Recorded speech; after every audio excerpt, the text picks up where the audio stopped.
All right, so warning, this town hanged an elephant in Tennessee, and we're going to talk about it. So in 1916, a 5-ton Asian elephant named Mary was part of the Sparks world-famous shows as it toured through Tennessee, billed as the largest living land animal on Earth. And she was a star attraction, and I'm sure she was beautiful, until one moment turned her into a public enemy. While the circus was in Kingsport, an inexperienced handler named Walter Red Eldridge, who had no prior experience with elephants, struck Mary behind the ear with a hook after she reached for a watermelon rind. In response, Mary grabbed him with her trunk and slammed him to the ground, crushing his head. He died instantly in front of a crowd of onlookers. Now, the public response was immediate and vengeful. Locals demanded Mary's death. A blacksmith even fired 5 rounds at her, but her thick hide stopped the bullets. The circus, fearing backlash and financial ruin, agreed to execute Mary publicly. The next day, over 2,500 people gathered in Erwin, Tennessee, to watch Mary be hanged from a railroad crane. That first attempt failed when the chain snapped, dropping her and breaking her hip. On the second try, the crane lifted her again, and she was hanged until dead. She was buried in a nearby pit beside the tracks. Now, this wasn't an isolated case. Dozens of elephants were killed in the United States for misbehavior,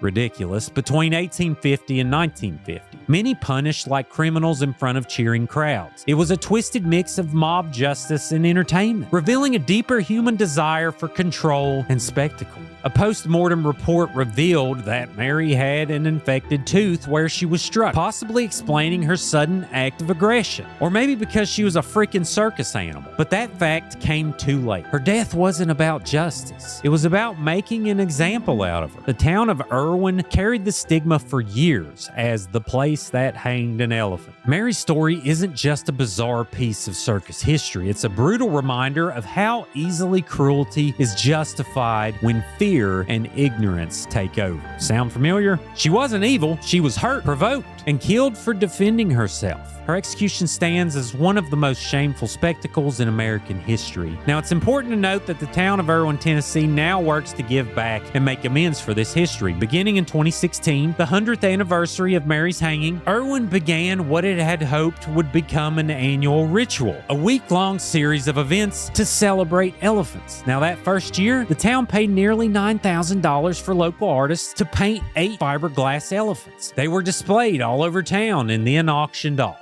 Rest in peace, Mary the Elephant, and also follow and subscribe to Creepalachia for more eerie content from the hills.